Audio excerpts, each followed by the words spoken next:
कैसे हो बेटा आप सब? आई होप आप सब लोग ठीक है और अपना होमवर्क रेगुलरली और टाइमली कर रहे हैं। तो हम अपने नेक्स्ट लेक्चर को स्टार्ट करते हैं। बेटा अभी तक हमने ओम्स लॉ के बारे में पढ़ा, रेजिस्टेंस के बारे में पढ़ा। तो तब हम ओम्स लॉ, ड्रिफ्ट वेलोसिटी की सारी चीज़ें पढ़ रहे थे। तो उसमें कुछ फॉर्मूले आए थे हमारे पास, जिसमें रेजिस्टिविटी का एक फॉर्मूला था, वो देखते हैं बेटा। आपके पास एक रेजिस्टिविटी का फॉर्मूला आया था m/n/e² टाउ। ये फॉर्मूला पढ़ा था हमने, ठीक है। अब जो रेजिस्टिविटी है बेटा वो किस पर डिपेंड करती है? रेजिस्टिविटी मटेरियल के ऊपर डिपेंड करती है, नेचर ऑफ मटेरियल पे। और साथ साथ आपने ये पढ़ा है कि रेजिस्टिविटी टेम्परेचर पे भी डिपेंड करती है। We know that resistivity depends on first है नेचर ऑफ मटेरियल,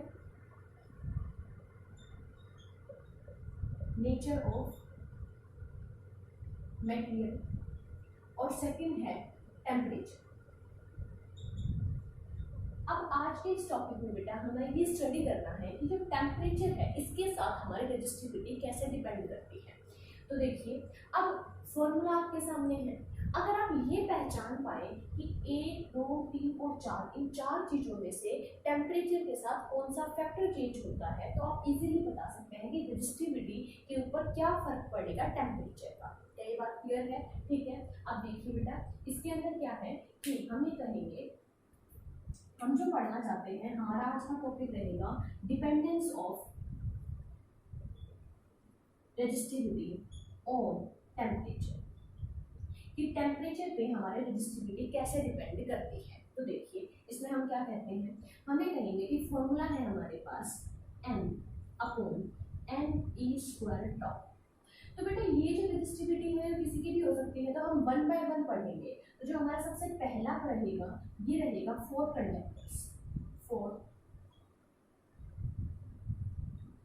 कंडक्टर्स, ठीक है। अब देखिए, अब यहाँ पे जो m है ये मास ऑफ इलेक्ट्रॉन है, e है वो चार्ज ऑफ इलेक्ट्रॉन है। आप चाहे टेम्परेचर को चेंज करो, आप प्रेशर को चेंज करो, आप किसी भी चीज को चेंज करो, मास और चार्ज कभी भी चेंज नहीं हो सकता। तो हम कहेंगे m and e are constant, ये तो हमेशा ही कांस्टेंट रहेंगे चाहे कुछ हो जाए, ठीक है।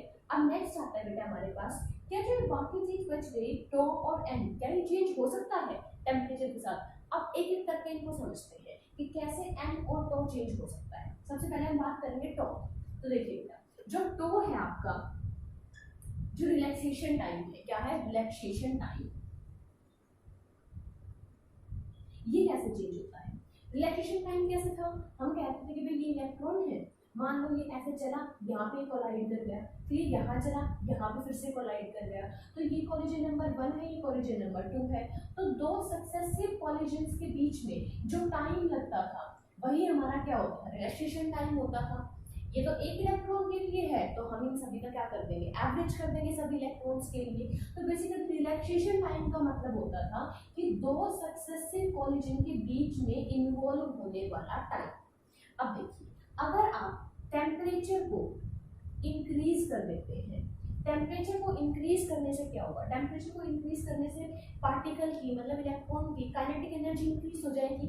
अब काइनेटिक एनर्जी इंक्रीज होगी तो ये फटाफट टक्कर करेगा, मतलब यहाँ कोलाइड किया और फिर जल्दी और ज्यादा जल्दी दूसरा कोलिजन कर लेगा, तो मतलब टाइम कैसा हो गया, रिड्यूस हो गया। इस पॉइंट को समझना बहुत इंपॉर्टेंट है बेटा, कि जैसे ही हम टेम्परेचर को बढ़ाएंगे इलेक्ट्रॉन फटाफट एक दूसरे से कोलाइड करने लगेंगे, और एक फटाफट कोलिजन की वजह से क्या होगा कि उनमें टाइम कम लगेगा, तो कोलिजन्स के बीच का टाइम क्या हो रहा है, रिड्यूस हो रहा है। तो हम कह सकते हैं कि टेम्परेचर इंक्रीज करने से जो टो है वो मेरा डिक्रीज करेगा, मतलब इनवर्सली प्रोपोर्शनल का रिलेशन है। ये ध्यान रखना हमेशा कि हमारा जो रिलैक्सेशन टाइम है वो टेम्परेचर के साथ चेंज होता है, और क्यों चेंज होता है ये भी आपको अच्छे से पता होना चाहिए, ठीक है। तो हमने ये पॉइंट नोट कर दिया। अब बात आती है बेटा एन की। एन, अगर मैं कंडक्टर्स की बात करूं तो 4 कंडक्टर, एन की वैल्यू अप्रोक्सीमेट 10⁻28 या फिर 29 कुछ इतना होती है। अब देखिए, अब होता क्या है बेटा कि आप टेम्परेचर को इंक्रीज करेंगे तो आप अपने सिस्टम के ऊपर ध्यान दीजिए। हम बात कर रहे हैं कंडक्टर्स की। कंडक्टर्स में एग्जांपल हम ले सकते हैं मेटल। मेटल के जो वैलेंस इलेक्ट्रॉन होते हैं बेटा वो ऑलमोस्ट फ्री होते हैं मूव करने के लिए। पर आपको एक बात और पता है कि मान लो ये हमारे पास न्यूक्लियस है, ये इसके आसपास के इलेक्ट्रॉन्स है, अगर हम ज्यादा से ज्यादा एनर्जी देने की कोशिश करेंगे तो चांसेस है कि ये इलेक्ट्रॉन अपने ऑर्बिट को छोड़ के फ्री हो सकते हैं। क्या ये बात समझ आई? लेकिन देखिए वैलेंस इलेक्ट्रॉन तो पहले से फ्री है। अगर वैलेंस पहले से फ्री है तो अब कौन से इलेक्ट्रॉन बच गए? मान लो कि मैं सिंपल लिथियम का एग्जांपल लेती हूँ, तो भाई ये इलेक्ट्रॉन तो हमने पहले काउंट कर रखा है इसके अंदर कि पहले से फ्री है। अब ये दोनों जो है ये अपनी कंप्लीटली फ्री स्टेट के अंदर है और यहाँ से इलेक्ट्रॉन को फ्री करना काफी टफ होता है, मतलब हमें काफी ज्यादा हीट देनी पड़ेगी, काफी ज्यादा टेम्परेचर राइज करना पड़ेगा।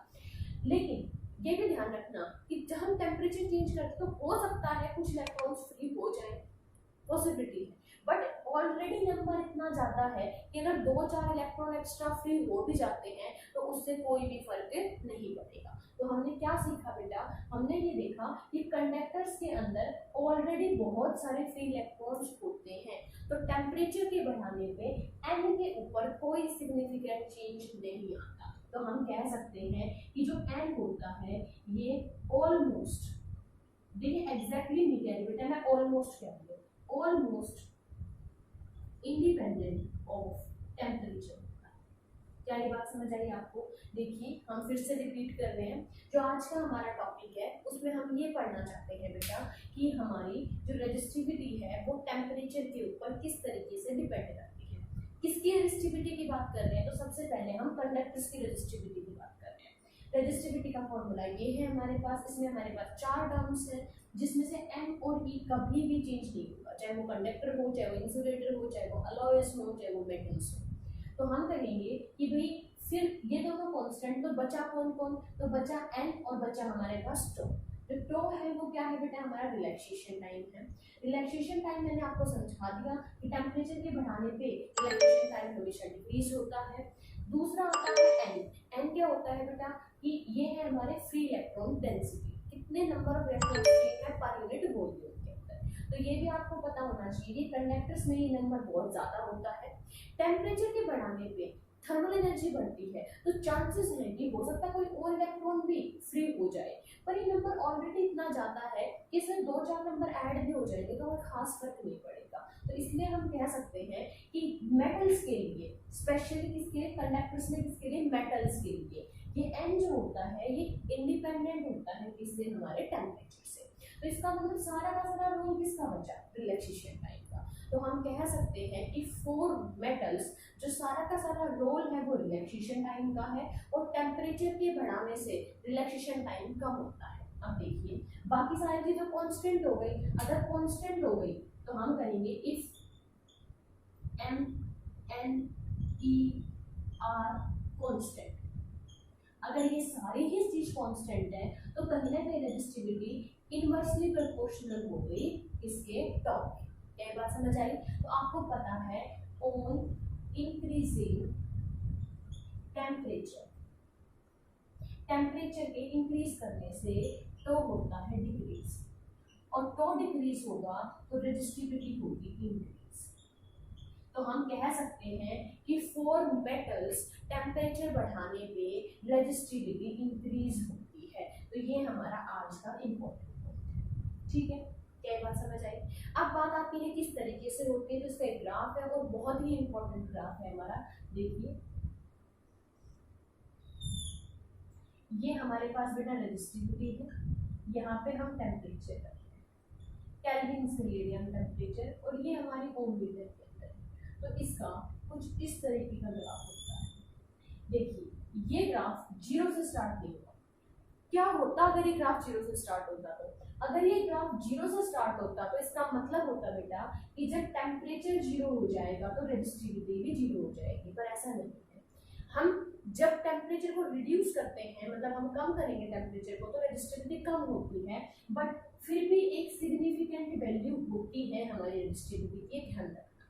ठीक है, मतलब ऐसा नहीं हो सकता कि रेजिस्टिविटी 0 हो जाए। हाँ, ऐसे कुछ मटेरियल्स हम पढ़ेंगे जिसमें रेजिस्टिविटी 0 हो जाती है, एक्चुअली वो कंडक्टर्स नहीं होते, वो सुपर कंडक्टर्स होते हैं। कंडक्टर्स में आप ध्यान रखना रेजिस्टिविटी 0 कभी नहीं होती। एक मिनिमम रेजिस्टिविटी हमेशा होती है। जैसे जैसे टेम्परेचर को इंक्रीज करेंगे वैसे वैसे क्या करेगा, रेजिस्टिविटी भी इंक्रीज करेंगे। ये टेम्परेचर केल्विन्स में। बट बेटा ये ऑब्जर्व किया गया है कि अगर हम इसकी बात करें, रेजिस्टिविटी की बात करें, ठीक है, लेकिन हम डिग्री सेल्सियस की बात कर रहे हैं, मतलब अराउंड 0 डिग्री, मतलब ये बात हो रही है 0 डिग्री सेल्सियस के आसपास की, तो वहां पे जो डिपेंडेंस आता है वो लीनियर डिपेंडेंस आता है। ये कैसा डिपेंडेंस है, ये नॉन लीनियर डिपेंडेंस। ये है around 0 degree Celsius linear dependence होता है। आप सोच रहे हो कैसे, लेकिन ये केल्विन था, आपको दिख रहा है यहाँ पे जाके कहीं ना कहीं ये थोड़ा सा स्ट्रेट लाइन जैसा दिख रहा है हमें, बस इस पोर्शन को मैंने ज्यादा अच्छे से दिखाया हुआ है। तो ध्यान रखना, अगर हम एक लॉन्ग रेंज की बात करें, मतलब इन ऑर्डर ऑफ केल्विन्स बात करें, तो नॉन लीनियर ग्राफ बनता है। लेकिन अगर हम डिग्री सेल्सियस में अराउंड 0 डिग्री सेल्सियस की बात करेंगे और बहुत स्मॉल चेंज करेंगे टेम्परेचर में, तो ऑलमोस्ट लीनियर वेरिएशन होता है। ध्यान रखना, बोर्ड के हिसाब से आपका ये ग्राफ इंपॉर्टेंट है। बोर्ड्स में आपको बहुत बार बताया जाएगा, ये स्पेशली कॉपर के लिए बनाया जाता है, आपके एनसीईआरटी में भी दिया हुआ है। तो देखिए वो आपसे पूछेंगे कि हम रेजिस्टिविटी और टेम्परेचर का ग्राफ बनाइए, तो वो आपसे डिपेंडेंस भी पूछते हैं और आपसे ग्राफ भी पूछते हैं। तो ये सारी चीज बेटा आपको नोट डाउन करनी है। लेकिन ध्यान रखना, हमने रेजिस्टिविटी की डिपेंडेंस पढ़ी है किसके लिए, कंडक्टर के लिए। अभी तो हमें इंसुलेटर के लिए भी पढ़नी है, हमें सेमीकंडक्टर्स के लिए भी पढ़नी है और हमें अलॉयज के लिए भी पढ़नी है, ये ध्यान रखना, ठीक है। तो देखिए ये पहले यहाँ तक नोट कीजिए, फिर हम आगे डिस्कस करेंगे। हम लास्ट में 4 से 5 ग्राफ को कंक्लूड करेंगे बेटा, ये इंपॉर्टेंट है, ध्यान रखना, ठीक है। तो सबसे पहले हमने क्या पढ़ लिया, एक फर्स्ट पार्ट पढ़ लिया हमने, अब आगे चलते हैं। देखिए अब हम फिर से क्या करना चाहते हैं, हम फिर से टेम्परेचर की रिस्पेक्ट में देखना चाहते हैं, लेकिन इस बार हम किसको ऑब्जर्व करेंगे, इस बार हम अलॉयज को ऑब्जर्व करेंगे। इसको ऑब्जर्व करना है बेटा हमें अलॉय को।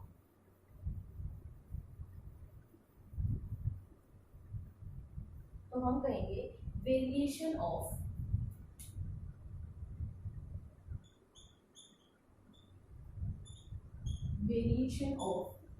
Resistivity with temperature for alloy. Alloys के लिए देखना चाहते हैं, तो बेटा अलॉय में भी वही होता है, सेम चीज होती है। देखो अलॉय क्या होता है, 2-3 मेटल से मिला के एक मटेरियल बना दिया जाता है। तो हम कहेंगे फिर से रेजिस्टिविटी फॉर्मूला तो सेम रहेगा, m/n/e²। m और e ये तो कैसे हो गए, कांस्टेंट। टेम्परेचर के इंक्रीज करने पे ऑन इंक्रीजिंग टेम्परेचर तो डिक्रीज, ये चीज तो हमेशा रहेगी, ठीक है। अब क्या चीज बच गई, एन, क्या एन चेंज होता है, एन भी ऑलमोस्ट कांस्टेंट होता है, ठीक है। हम कहेंगे एन भी ऑलमोस्ट कांस्टेंट, ठीक है। तो कंक्लूजन क्या हुआ, कंक्लूजन हुआ कि rho is inversely proportional to tau. ये तो सेम चीज हो गई जो कंडक्टर्स के लिए होती थी, बिल्कुल सही बात है बेटा, सेम चीजें कंडक्टर्स के लिए है, मतलब ऑन इंक्रीजिंग टेम्परेचर में इंक्रीज करने से टो डिक्रीज होगा और फाइनली रेजिस्टिविटी इंक्रीज करेगी, ठीक है। बट फर्क क्या है, फर्क इस चीज का है कि यहाँ पे जो डिपेंडेंस होती है वो लीनियर डिपेंडेंस होती है, मतलब ये जो डिपेंडेंस है कैसी है, लीनियर। देखिए अगर हम केल्विन्स की ही बात कर लें इन टर्म्स ऑफ केल्विन और रेजिस्टिविटी, तो ये बेटा इस तरीके के ग्राफ होता है, मतलब इतनी ज्यादा वेरिएशन नहीं होता जितना हमारा इसमें होता है कंडक्टर्स के अंदर, मतलब मेटल्स के अंदर।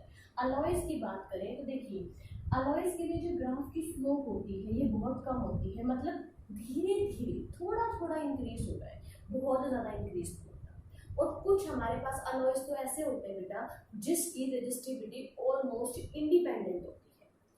समराइज के लिए बात सुनिए ध्यान से, हमने मेटल्स का पीस भी पढ़ा और हमने किसका पीस भी पढ़ा, अलॉयज का पीस भी पढ़ा। अलॉयज में भी टेम्परेचर के बढ़ाने पे रेजिस्टिविटी बढ़ती है, मेटल्स के केस में भी रेजिस्टिविटी बढ़ेगी। कब टेम्परेचर बढ़ेगा? फर्क क्या है? फर्क इस चीज का है कि मेटल्स के केस में शार्पली इंक्रीज करती है, जल्दी इंक्रीज करती है, इसमें जल्दी से इंक्रीज नहीं करती, इसमें धीरे धीरे इंक्रीज करती है, स्मॉल अमाउंट में इंक्रीज करती है, ठीक है। वहां पे जो डिपेंडेंस थी वो नॉन लीनियर डिपेंडेंस थी, याद कीजिए अभी ये इस तरीके का ग्राफ था हमारा, नॉन लीनियर डिपेंडेंस थी। लेकिन यहाँ पे डिपेंडेंस कैसी है? यहाँ पे लीनियर डिपेंडेंस है। लेकिन हमारे पास ध्यान रखना ये पॉइंट हमारा यूजफुल है, आगे यूज होगा। कुछ अलॉयज ऐसे होते हैं, there are some alloys, example आपको ढूंढने हैं, ठीक है। आपके मॉड्यूल में साफ साफ एक पॉइंट की फॉर्म में गिवन है, इसलिए मैं छोड़ रही हूँ। देखिए मैं आपको लिखूंगी बट मैं पॉइंट छोड़ दूंगी। दो नाम है उसमें, वो आपको खुद से फिल करने हैं। ये दो अलॉयज हैं कि हम कहेंगे कि resistivity of these two alloy is almost independent of temperature. ध्यान से सुनिए, जब भी बात आए कि टेम्परेचर के चेंज करने पे अलॉय की रेजिस्टिविटी चेंज होती है, हाँ होती है। कैसे? इंक्रीज करती है। किसके इंक्रीज करने से? टेम्परेचर के इंक्रीज करने से। और कोई बात, दूसरी खास बात, बहुत ज्यादा चेंज नहीं होती। ऐसा नहीं है कि बहुत लार्ज चेंज आएगा। अलॉय के मुकाबले, सॉरी मेटल्स के मुकाबले अलॉयज की रेजिस्टिविटी में बहुत कम चेंज आता है। और दो ऐसे हैं, कांस्टेंट एंड मैग्नीशियम, कैच करना था आपको कि ये जो दो अलॉय ऐसे हैं जिनकी रेजिस्टिविटी ऑलमोस्ट इंडिपेंडेंट होती है टेम्परेचर के साथ, ठीक है बेटा। अब हम नेक्स्ट चलते हैं हमारे पास कि भाई ये तो होगा कि हाँ डिपेंड करती है। क्या हमारे पास कोई फॉर्मूला होता है? बिल्कुल होता है। देखिए आपने thermal properties of metal class 11th में आपने पढ़ा था कि हमें पता है कि कोई भी मटेरियल है, अगर मान लो n लेंथ है, हम इसको टेम्परेचर देंगे, टेम्परेचर में चेंज करेंगे, उसकी लेंथ इंक्रीज करेगी ना, तो हमें कहते हैं कि भाई ऐसे ही रेजिस्टिविटी भी इंक्रीज करेगी। तो हम कहेंगे कि जो चेंज इन रेजिस्टिविटी है ना, कि रेजिस्टिविटी में कितना चेंज आया, ये किन किन बात पर डिपेंड करेगी। याद कीजिए, आपको एग्जांपल देते हैं कि भाई आपको पता है टेम्परेचर चेंज करने से रेजिस्टिविटी चेंज होती है, तो जितना ज्यादा टेम्परेचर में चेंज करोगे रेजिस्टिविटी में भी उतना ज्यादा चेंज आएगा। तो मतलब change in resistivity is directly proportional to change in temperature. ये पॉइंट तो सबसे अच्छे समझ आता है। अब मैं लेंथ वाला एग्जांपल दोबारा लेना चाहूंगी। देखिए बेटा, दो रबड़ बैंड है, एक रबड़ बैंड बिल्कुल छोटा सा है, एक रबड़ बैंड थोड़ा सा बड़ा है। किसको खींचना ज्यादा आसान है? आई थिंक जो थोड़ा सिग्निफिकेंट है, मतलब बड़ा जो है। खुद ही सोचिए अपने दिमाग में, जैसे मान लो ये एक रबड़ का बना हुआ है दिमाग, और ये भी रबड़ का बना हुआ है, ठीक है। अब इसको भी मैं स्ट्रेच करना चाह रही हूँ और इसको भी मैं स्ट्रेच करना चाह रही हूँ, तो अब इन दोनों में से सोचिए जिसकी ओरिजिनल लेंथ ज्यादा है उसको स्ट्रेच करना ज्यादा आसान है। मतलब जिसकी इनिशियल रेजिस्टिविटी ज्यादा है, ये ओरिजिनल या इनिशियल कह सकते हैं, उसकी रेजिस्टिविटी में चेंज लाना भी आसान है। बिल्कुल वही स्टेप्स हैं जैसे हमने लेंथ के लिए पढ़ा था। अब इन दोनों इक्वेशंस को मैं कंबाइन कर दूं, इक्वेशन नंबर 1, इक्वेशन नंबर 2, तो हम कहेंगे जो चेंज इन रेजिस्टिविटी है वो डायरेक्टली प्रोपोर्शनल होता है डेल्टा टी और ओरिजिनल रेजिस्टिविटी। अब आपको पता है प्रोपोर्शनलिटी हटाएंगे तो कोई ना कोई कांस्टेंट आएगा, ठीक है। तो यहाँ पे आएगा temperature constant coefficient. What is alpha? आपको याद है अल्फा बीटा गामा, तीन चीज पढ़ी थी आपने। Coefficient of linear expansion, coefficient of areal expansion, coefficient of volume expansion. तो ऐसे ही ये क्या है हमारा, ये है कोफिशिएंट ऑफ रेजिस्टिविटी, ठीक है ना, चेंज इन रेजिस्टिविटी। ध्यान रखना ये बेसिकली हमारा एक कांस्टेंट है, ये क्या है, एक कांस्टेंट, ठीक है। तो यहाँ से जो कोफिशिएंट है, कोफिशिएंट है ये coefficient of expansion, coefficient of thermal expansion, आप ऐसे कह सकते हैं। किसका? रेजिस्टेंस के लिए, रेजिस्टिविटी के लिए। तो यहाँ से आप अल्फा को डिफाइन कर सकते हैं। देखिए अल्फा क्या होगा, अल्फा होगा डेल्टा रो, मतलब change in resistivity upon original resistivity और अपॉन चेंज इन टेम्परेचर। ये बात ध्यान रखिए। अगर मैं अल्फा की यूनिट्स की बात करूँ तो क्या होगा, देखिए ये सारी चीजें हमारी 11th के लिए इंपॉर्टेंट थी। रेजिस्टिविटी तो सिर्फ किसकी यूनिट डोमिनेट करेगी, टेम्परेचर की, तो केल्विन इनवर्स इसकी यूनिट हो जाएगी, ठीक है। आप लिख सकते हैं इसकी एसआई यूनिट की होगी ये होगी केल्विन इनवर्स। अब आगे देखिए क्या कौन सा फॉर्मूला है हमारे काम का, वो बता देती हूँ। ये क्या है, ये है चेंज इन रेजिस्टिविटी। तो हम ये मान के चल सकते हैं कि मान लो इनिशियल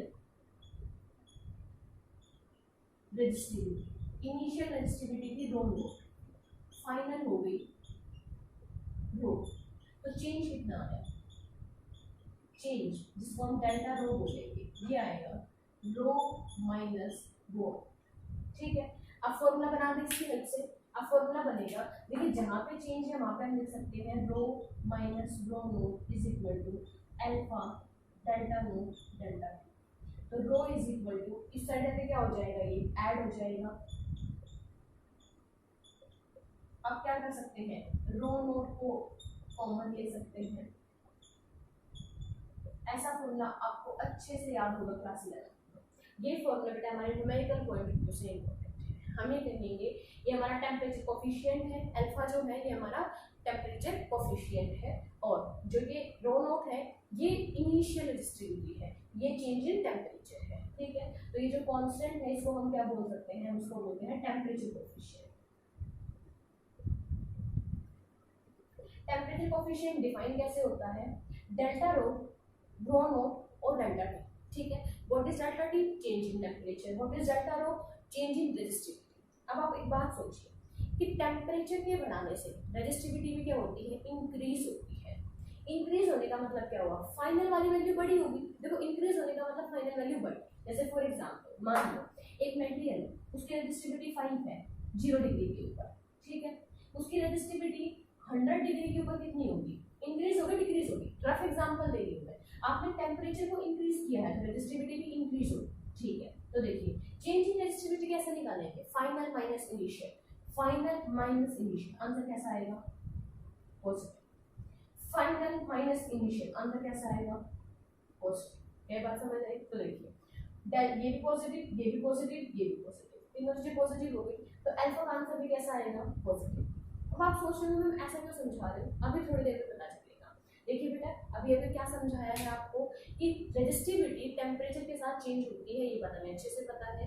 वैसे हमें पता है कि टेम्परेचर के बढ़ाने पर रेजिस्टिविटी बढ़ती है, तो आपको फॉर्मूला निकालने के लिए दिया जा सकता है कि कितनी रेजिस्टिविटी में चेंज आएगा। तो हम कहेंगे कि जो डेल्टा रो है मतलब रेजिस्टिविटी है वो डिपेंड करेगी कि कितना चेंज इन टेम्परेचर हो। रेजिस्टिविटी डिपेंड करेगी ओरिजिनल वैल्यू ऑफ रेजिस्टिविटी क्या है, दोनों को इक्वेशन को मिलाएंगे तो फॉर्मूला हमारे पास ये बन जाएगा, जहाँ पे अल्फा एक कांस्टेंट है पर नाम इसका टेम्परेचर कोफिशिएंट ऑफ रेजिस्टेंस होता है या रेजिस्टिविटी होता है। अल्फा को यहाँ से डिफाइन किया जा सकता है, और हम एक फॉर्मूला और निकाल सकते हैं। ये दो फॉर्मूले हमारे न्यूमेरिकल पॉइंट ऑफ व्यू से इंपॉर्टेंट है, specially mean point of view से।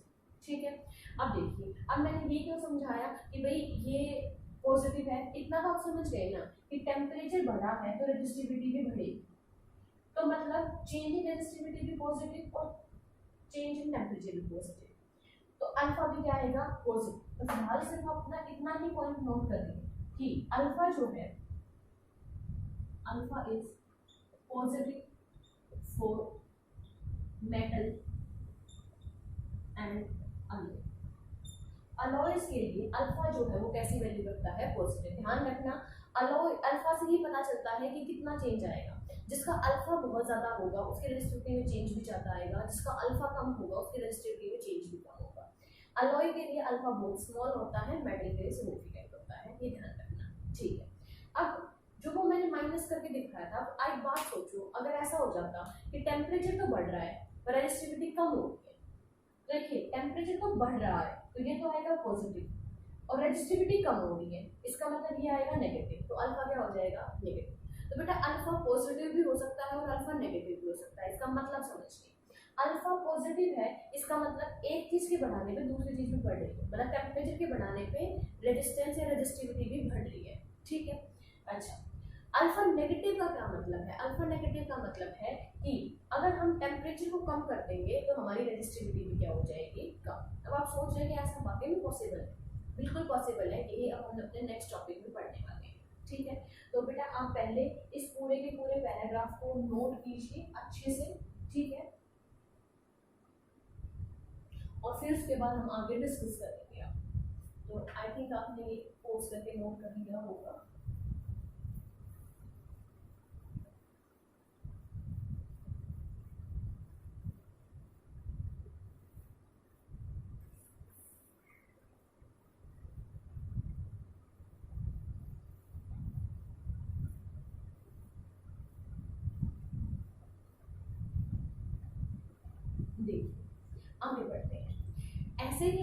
कुछ मटेरियल्स होते हैं जिनको हम बोलते हैं सेमीकंडक्टर्स। अब हम ये पढ़ना है कि सेमीकंडक्टर के अंदर कैसे चेंज आते हैं। तो हम कहेंगे कि temperature is dependence of resistivity on temperature for semiconductors. किसके लिए पढ़ने वाले हैं हम? सेमी कंडक्टर्स के लिए। इसके लिए बेटा सेमीकंडक्टर्स के लिए। सेमीकंडक्टर्स को हम इन डिटेल्स और आगे अच्छे से पढ़ेंगे, बट फिलहाल आप इतना समझ लीजिए सेमीकंडक्टर ऐसे मटेरियल होते हैं जो इलेक्ट्रिसिटी को कंडक्ट करवा सकते हैं, पर उतनी ज़्यादा अच्छे से नहीं करवा पाते जितना कंडक्टर्स करवाते हैं, पर उतने बुरे नहीं होते जितने इंसुलेटर्स होते हैं। तभी तो इनका नाम सेमीकंडक्टर्स है। इंसुलेटर और मेटल्स या फिर इंसुलेटर और कंडक्टर के बीच का पार्ट है सेमीकंडक्टर। ना बहुत अच्छे होते ना बहुत बुरे होते, ठीक है। अब देखिए फिर से वही फॉर्मूला कि rho is equal to m upon n e square tau. आपको पता है m and e are constant, ठीक है। अच्छा, तो क्या करता है, सोचिए टेम्परेचर के इंक्रीज करने पे तो क्या करता है, तो डिक्रीजेस ऑन टेम्परेचर इंक्रीजेस, ठीक है। n का सवाल बचता है, n है इलेक्ट्रॉन डेंसिटी। तो हम कहेंगे कि for semiconductor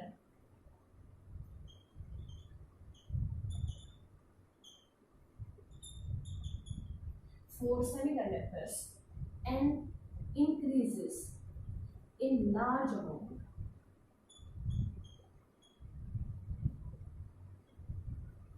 on increasing temperature। ध्यान से देखिए बेटा, रो जो है ना, मतलब रेजिस्टिविटी है, वो n के भी इनवर्सली प्रोपोर्शनल है और टॉ के भी इनवर्सली प्रोपोर्शनल है। तो हम ये कहेंगे अब हमारे पास दो पैरामीटर्स हैं, n भी है और टॉ भी है।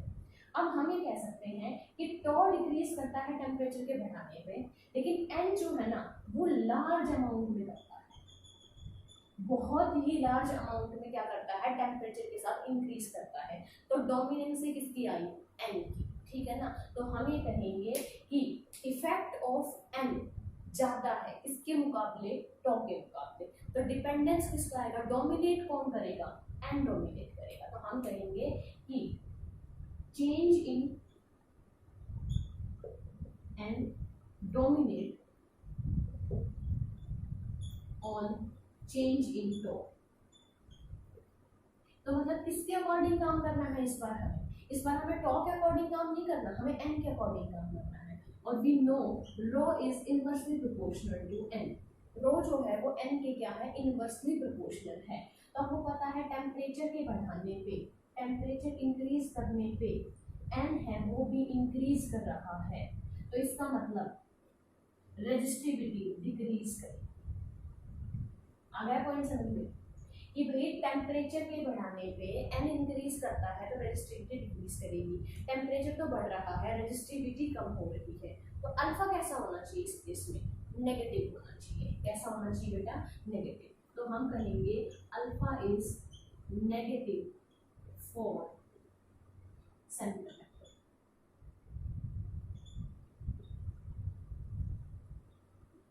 सेमीकंडक्टर के लिए अल्फा नेगेटिव होता है। अल्फा नेगेटिव कहीं पे भी मिल जाए इसका मतलब है कि टेम्परेचर के बढ़ाने पे रेजिस्टिविटी डिक्रीज करेगी, इनवर्सली वाला रिलेशन हो जाएगा इनके बीच में, ठीक है।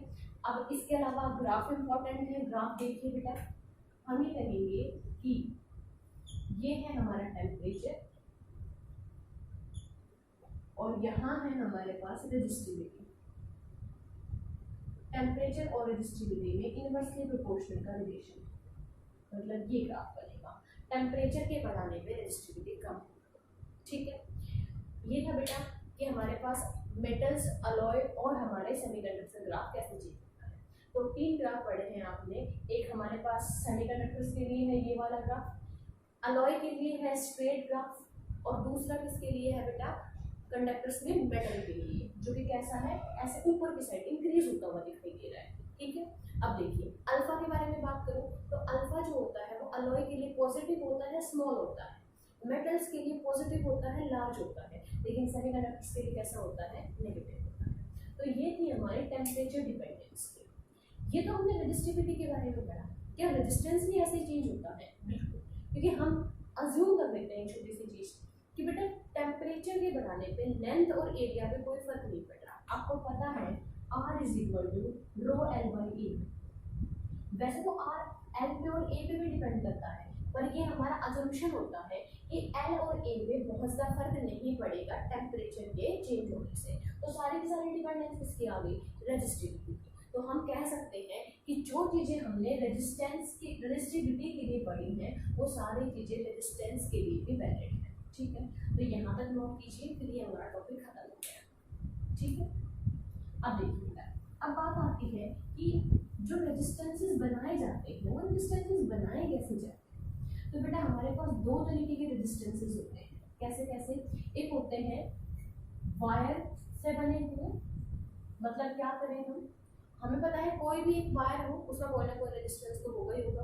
उस वायर को आप लपेट लो, ठीक है, छोटे से साइज में कर दो, तो उससे क्या होगा कि उस मटेरियल का, जैसे मान लो यहाँ पे ये मेरे पास एक फ्रेम की तरह काम करेगा, मैं एक वायर को इसके ऊपर बाउंड कर दूँ, हमें पता है लेंथ बढ़ाते जाएंगे तो रेजिस्टेंस भी बढ़ता जाएगा, और वो जो वायर का सिस्टम होगा वो एक रेजिस्टेंस का काम करेगा। क्या इसके अलावा भी होते हैं? यस, इसके अलावा भी हमारे पास कार्बन रजिस्टर्स होते हैं।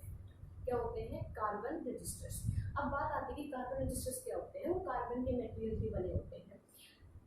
क्यों बनाए जाते हैं कार्बन रजिस्टर्स? क्योंकि वो स्मॉल साइज होते हैं, बहुत ही इजी टू यूज होते हैं, जल्दी से डैमेज नहीं होते, लॉन्ग लाइफ होती है। ठीक है, अब आते हैं कि कार्बन रजिस्टर्स जो होते हैं वो कैसे दिखते हैं। तो देखो ऐसे सिलिंड्रिकल शेप में, ये सिलिंड्रिकल शेप के बने होते हैं, ये हमारे कुछ कार्बन रजिस्टर्स होते हैं। इनके ऊपर बेटा कुछ कलर्स बने होते हैं, जिसे आप अपनी बुक में भी देख सकते हैं, वरना आपको कुछ पिक्चर सेंड कर देंगे जिससे आपको पता चलता है। इसलिए ऐसे ही सिलेंड्रिकल शेप में बहुत छोटा सा होता है, लेकिन इनकी वैल्यू काफ़ी ज़्यादा होती है, वो बनाने के ऊपर है, कंस्ट्रक्शन में हम काफ़ी ज़्यादा बना सकते हैं। लेकिन अब होते सारे सिलेंड्रिकल है तो हम पहचानेंगे कैसे कौन सा कितनी वैल्यू का है। तो इसके लिए इसमें ये 3-4 कलर्स बने होते हैं। इन कलर की हेल्प से भी बेटा क्या करते हैं, हम इनकी रेजिस्टेंस की वैल्यूज को पहचानते हैं। ठीक है, तो ये हमारे हैं कार्बन कोडेड रजिस्टर। क्या नाम है इनका? Carbon coded register. ठीक है, इनको CCR बोलते हैं, कार्बन कोडेड रजिस्टर, मतलब कार्बन के बने होते हैं। और हम इसका कोड कैसे डिकोड करेंगे? देखिए, इसके एक सीक्वेंस होता है बेटा, उसको मैं बता रही हूँ आपको। उसका याद करने की ट्रिक है हमारे पास छोटी सी। क्या है? देखिए, वो इस तरीके से है, बी रॉय, ठीक है, बी रॉय, यहाँ पे छोटा सा वर्ड है ऑफ ग्रेट ब्रिटेन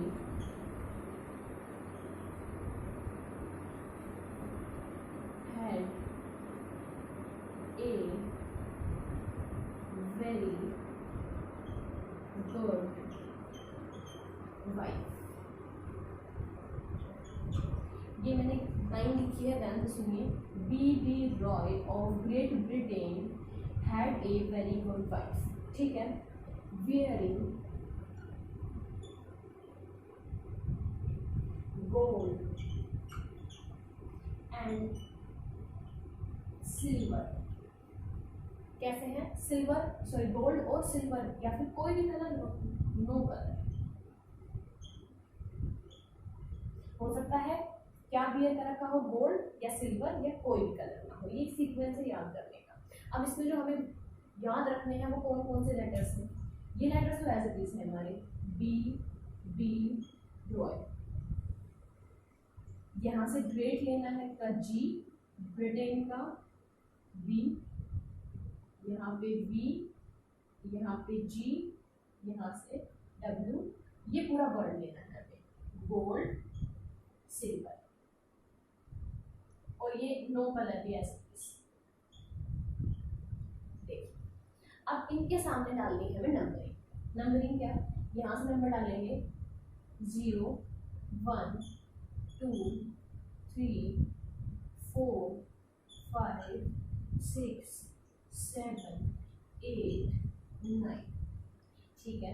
गोल्ड होता है 5%, सिल्वर होता है 10% और ये होता है 20%, ठीक है। अच्छा, अब ये क्या है, ये सारे कलर्स हैं, ध्यान से देखो। सबसे पहले स्टार्ट है ब्लैक, फिर है ब्राउन, फिर है red, orange, yellow, green, blue, violet, grey और व्हाइट, ठीक है। देखिए अब ये सब कुछ क्या लिखा है मैंने, वो ध्यान से समझते हैं बेटा। जो आपका कार्बन कोडेड रजिस्टर होता है ना, उस पे आपको ये 3 कलर दिखाई देते हैं। हो सकता है ये रेड कलर हो, ये ब्लू कलर हो, ये ब्लैक कलर हो और ये एक कोई और कलर हो, ठीक है। और इस 3 कलर से ही हमें पता चल जाता है कि इस कार्बन की रजिस्टर की वैल्यू कितनी है। तो देखिए ये फर्स्ट कलर है, ये सेकंड कलर है, ये थर्ड कलर है और ये फोर्थ कलर, ये 4 कलर है हमारे पास। तो इसकी वैल्यू कैसे लिखी होगी, इसकी वैल्यू ऐसे लिखी होगी, देखो भाई। मान लो यहाँ पे फर्स्ट कलर है, यहाँ पे सेकंड कलर है, इनटू 10 की पावर यहाँ पे थर्ड है। अब जो हम बनाते हैं उसमें थोड़ी बहुत चेंजेस भी तो हो सकते हैं ना, तो इसलिए हम कुछ परसेंटेज चेंज भी मानते हैं। इसको बोलते हैं टॉलरेंस वैल्यू, मतलब इतना हम टॉलरेट कर सकते हैं, इतना प्लस माइनस चल जाता है, 5% का, 10% का, वो डिपेंड करता है उस पर कलर कौन सा है। तो देखिए ये जो तीनों होते हैं ये टॉलरेंस वैल्यू होती है। ये तीनों कैसी वैल्यू होती है, टॉलरेंस। देखिए अगर यहाँ पे बेटा, अब इसको क्वेश्चन के थ्रू समझा रहे हो, ध्यान से समझना। मान लो ये कलर है, ये इस तरीके से दे रखा है, ये है ब्लैक, एक मान लो फर्स्ट कलर है रेड, फिर है येलो, फिर है ब्लू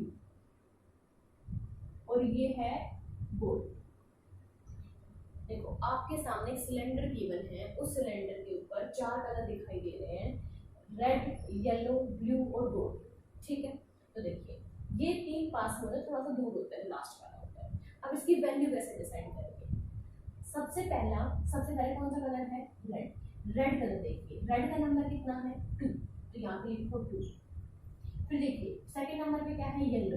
येलो का नंबर ढूंढिए कितना है 4, तो फिर यहाँ पे लिखिए 4 इनटू फिर 10 की पावर, ठीक है। फिर उसके बाद लिखिए क्या है, ब्लू।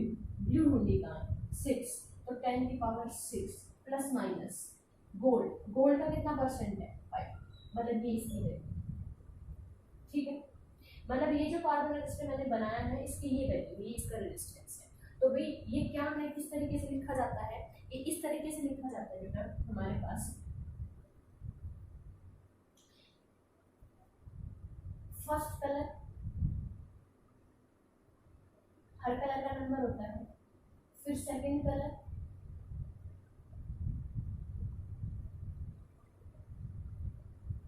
मल्टीप्लाई 10 की पावर, फिर जो थर्ड कलर है और प्लस माइनस जो फोर्थ कलर है। फोर्थ में 3 ही ऑप्शन हो सकते हैं, गोल्ड, सिल्वर। अगर कोई भी कलर नहीं है तो मतलब 20% का फर्क है, और गोल्ड और सिल्वर गिवन है तो 5 को 10% का। ये हमारे होते हैं कार्बन कोडेड रजिस्टर, ठीक है। समझ आई बात क्या है, carbon coded register. Carbon coded register में हमें क्या होता है, सिलेंड्रिकल शेप होती है जिसपे हमारे पास अलग अलग कलर की लाइंस बनी होती हैं, जिससे हमें रेजिस्टेंस पहचानना होता है। तरीका क्या होता है कि पहला कलर का पहला एक नंबर लिखना है, दूसरे कलर का नंबर लिखना है, मल्टीप्लाई 10 की पावर। थर्ड कलर कहाँ जाएगा, हमेशा मल्टीपल में जाता है। ये पहले 2 कलर सिग्निफिकेंट फिगर्स में जाते हैं, थर्ड कलर जो होता है वो पावर में जाता है, मल्टीपल में जाता है, और जो फोर्थ कलर है वो प्लस माइनस में टॉलरेंस में जाता है, ठीक है। अब हर कलर का नंबर आपको इस टेबल से याद रखना है, क्या ये बात समझ आई। तो ये थे हमारे कार्बन कोडेड रजिस्टर। अब इसके अलावा कुछ और छोटी छोटी चीजें हैं बेटा जो हमारी बची हुई है, जिनको हमें इसी लेक्चर के साथ साथ कवर करते हुए चलना है। देखिए ये नोट कर लिया होगा आई थिंक। अब देखिए आपने रेजिस्टेंस वर्ड पढ़ लिया और आपने रेजिस्टिविटी पढ़ लिया। एक्चुअली हमारे 2 वर्ड्स और होते हैं, एक होता है कंडक्टेंस और एक होता है कंडक्टिविटी। अब इनके बारे में मैं फटाफट आपको बता देती हूँ क्या होते हैं। देखिए आपने पढ़ लिया कि एक टर्म होती है रेजिस्टिविटी, एक होती है ये है रेजिस्टिविटी। बेटा एक्चुअली में एक टर्म होती है सिग्मा, जिसको बोलते हैं कंडक्टिविटी।